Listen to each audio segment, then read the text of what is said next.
Anda kembali menyaksikan News on the Spot. Pemirsa, Menteri Koperasi Usaha Kecil dan Menengah memantau progres restrukturisasi pinjaman ke Koperasi Pasar Cempaka Putih. Hal ini dalam rangka mendorong optimalisasi dan stabilitas ekonomi Indonesia. Dan untuk mengetahui hal ini, kita langsung bergabung dengan rekan Nadia Hutagalung dan juru kamera Berki Marindo serta Hengki Jauhar dari kawasan Cempaka Putih, Jakarta Pusat. Ya, Nadia, seperti apa restrukturisasi pinjaman yang diberikan atau dilakukan oleh Kementerian Koperasi Usaha Kecil dan Menengah dalam mendukung atau stabilitas ekonomi Indonesia?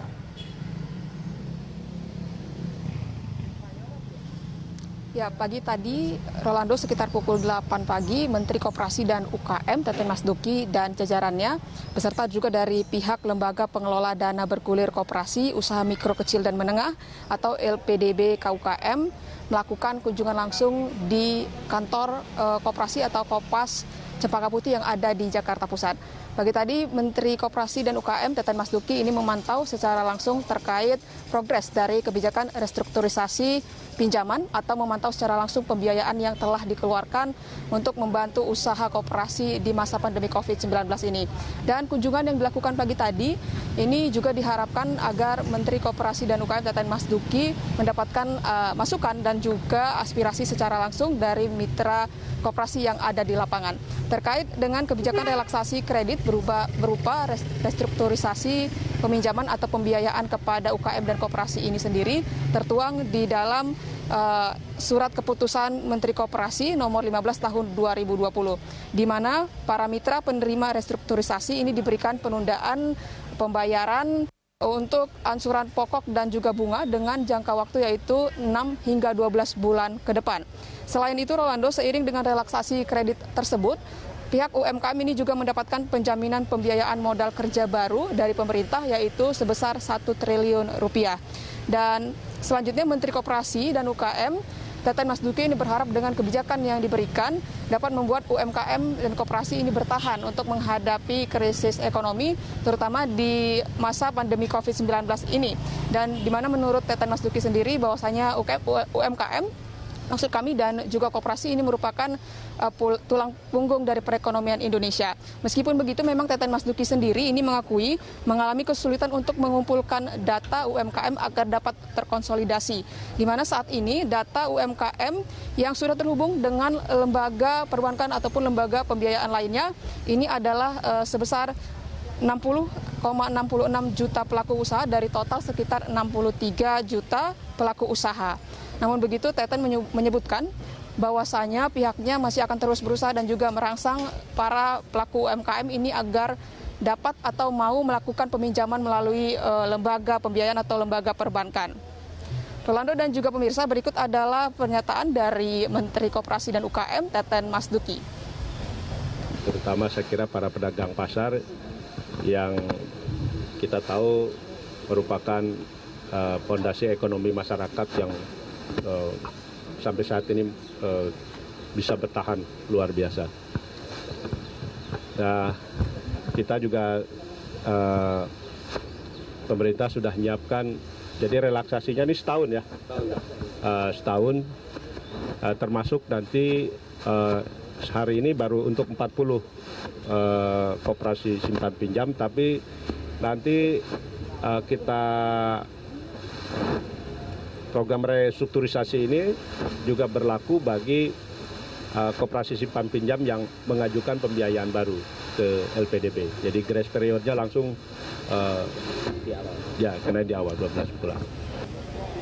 Ya, demikian tadi pernyataan dari Menteri Koperasi dan UKM Teten Mas Duki. Selanjutnya berdasarkan data dari Kementerian Koperasi dan UKM untuk Juni 2020 sendiri ini sudah ada sebanyak 86 koperasi dan juga UKM yang sudah memenuhi syarat untuk melakukan restrukturisasi peminjaman. Demikian, Rolando. Ya, baik Nadia. Lalu apakah para pedagang saat ini sudah mulai beroperasi seperti sebelumnya di tengah pandemi virus corona ini, dan seperti apa protokol kesehatan yang diterapkan di pasar Cempaka Putih saat ini? Ya, Rolando, terkait dengan operasional pedagang atau pasar di masa pandemik ini, berdasarkan informasi yang kami dapatkan, memang setidaknya saat ini sudah ada sekitar 3 pasar di mana beberapa pedagangnya ini sudah dinyatakan terinfeksi COVID-19. Di mana ketiga pasar tersebut yaitu adalah Pasar Serdang, kemudian Pasar Perumnas Klender dan juga Pasar Rawa Kerbau.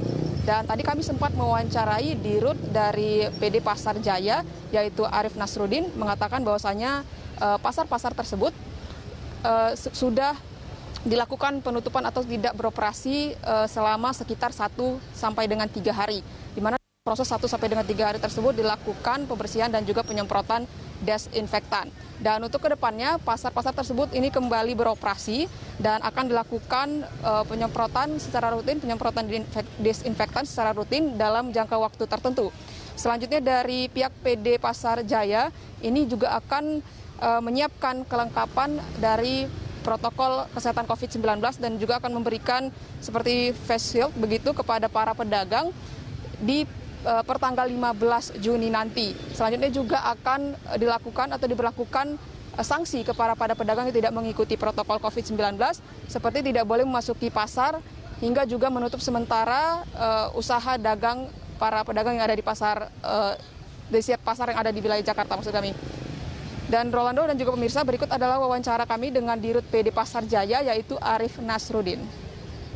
Kita juga sebenarnya ini koordinasi dengan Dinas Kesehatan dan juga wilayah gitu ya.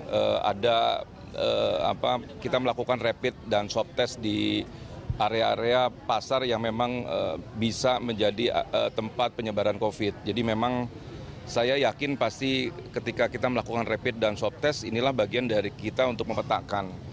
Dan sudah ada beberapa pasar yang terindikasi dan kemudian sudah diklaim ada positif. Pertama sebenarnya pasar Induk Ramat Jati waktu itu, dan kemudian kedua ada pasar Klender, ada pasar Serdang kemarin ini, pasar Lontar juga kemarin juga ada gitu ya. Memang ini positif, ada yang positif COVID, tetapi memang tanpa gejala gitu. Jadi apa yang dilakukan kami dari Perumda Pasar sebenarnya kita langsung melakukan sebenarnya hari itu, setelah itu kita melakukan penutupan 1 hari untuk melakukan penyemprotan. Demikian wawancara kami dengan Dirut PD Pasar Jaya Arif Nasruddin. Roland, kembali ke Anda. Baik, terima kasih Nadia atas laporan Anda dan selamat bertugas kembali. Ya, pemirsa, demikian tadi laporan dari rekan Nadia Hutagalung dan juru kamera Belki Marindo serta Hengki Jauhar langsung dari kawasan Cempaka Putih, Jakarta Pusat.